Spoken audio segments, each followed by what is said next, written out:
Hi, and welcome to Across the Desk. There's been some interesting developments in the legislature here of late, and Republicans, here we go, they're so full of drama all the time. Nathan Dahm and his cry for attention, and Kevin Calvey and Rob Standridge and their hate the liberal stances that they're on, and how horrible Democrats are, and how awful they are, and how un-American and unpatriotic, and how we ought to get rid of them. And that's just basically what they're all about.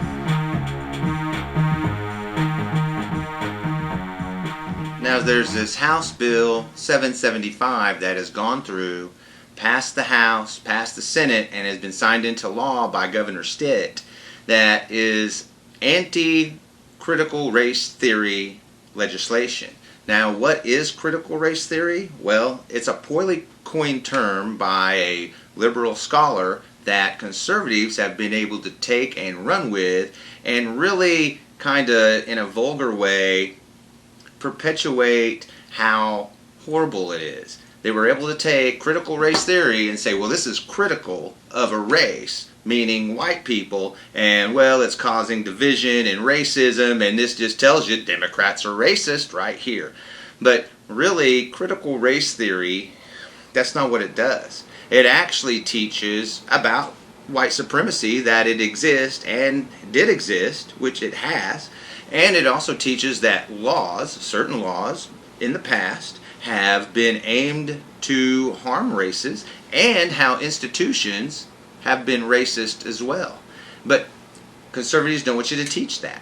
They don't want you to teach it, not in the elementary school, high school, and even university level. See, this actually even affects our universities that people from all over the world are going to come to. So I wonder how big of a selling point that'll be to thousands of people that come to Oklahoma to get their university education. But anyway, getting back to this critical race theory that these Republicans just can't seem to stand, because they seem to think that this is Democrats being racist, because you got people out there like Rob Standridge and Kevin Calvey, probably one of the two biggest conservative cowards we have in political office today in Oklahoma, out there saying how evil Democrats are for sponsoring this, for supporting this, because it's just disgusting. It's making white people like Rob Standridge and Kevin Calvey feel bad about being white. That's too bad, because honestly, I'm white. I'm really white, and it doesn't make me feel that way. It makes me think critically about how we have done our business in the past, which is what history lessons are all about. We learn history so that we don't repeat the bad things and perpetuate the good stuff. So this is Rob Standridge and Kevin Calvey crying because they're teaching people that institutional racism existed, may still exist, and that there have been laws in the past aimed at harming certain races, and that racism and white supremacy has existed. Yeah, it did. Now, that really shouldn't make you feel sad if you're white. It should make you think. It should make you think, okay, were these things good for society or not? And if they aren't, how can we best not repeat them in the future? But see, there's the deal. Rob Standridge and Kevin Calvey, along with our governor, it makes them sad. It gives them so much angst to know that critical race theory exists, that white supremacy has existed, and all this other stuff. It makes them sad. It gives them too much angst and makes their little tummies hurt. So we can't talk about it because it upsets them too much. And that's what this is all about. It's about the hatred of the First Amendment, which we all know conservatives hate. They do it all the time. They hate the First Amendment. And we've seen it so much in this legislature. Just this session. Outlawing protest. There you go. First Amendment right there. Outlawing that. And Kevin Calvey having those jail trust meetings in private, without open to the public, no public records, anything, and it's so illegal. It's illegal. It's not even following the law. He doesn't follow it. He doesn't follow law and order. And every other post he has out there is talking about how I love the first responders and how I love police officers and everything else. But here he is, not following the rule of law himself. So that's what you get with Kevin Calvi. The guy's a huge coward. He's a big time person that loves to dish it, but just can't quite take it. And that's Kevin Calvi for you. I mean, come on. The guy threatened to go to the floor of the House and set himself on fire over abortion laws. That's what he said, and that's what he said he was going to do. And guess what he did? You know what he did? He didn't burn himself up on the House floor.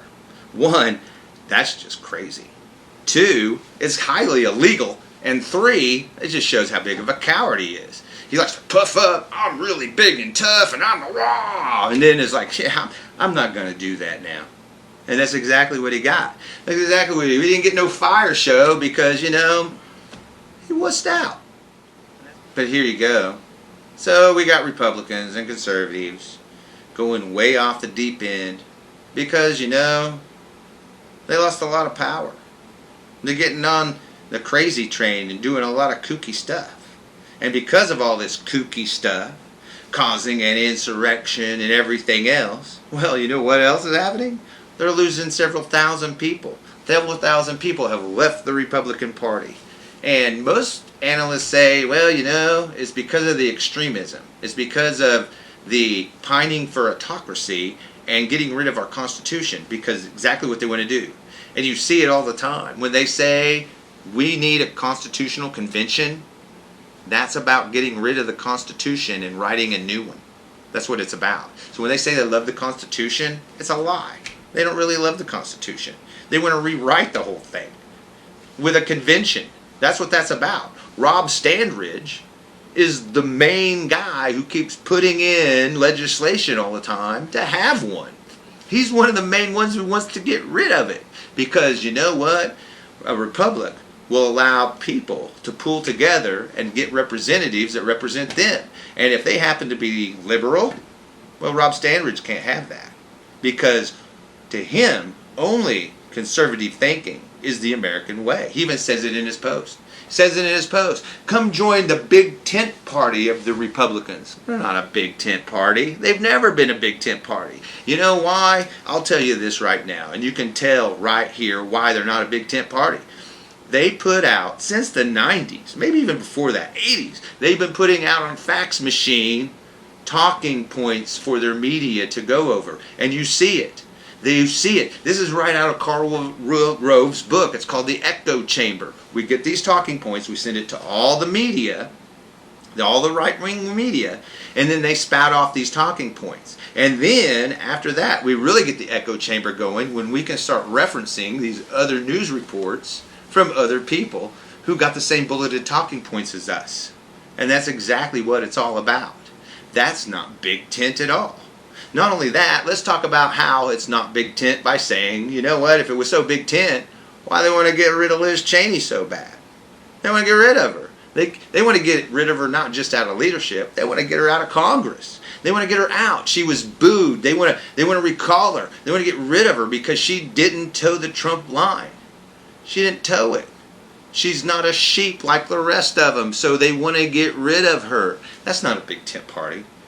That's not even a unified party. It's not. It's a very divided one. And you can see that. Right now, the liberals and Democrats are fairly cohesive at the moment. It's the Republicans that are divided. And that brings up a great point. Why?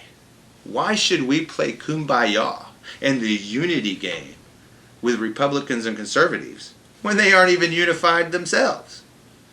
That just makes no sense. But I get how a conservative coward would cry about unity, kumbaya. You know, all while Mitch McConnell held up 400 pieces of legislation over the last 3 years. Oh, and he's promised to stop the Democrats 100%. Not let them do anything.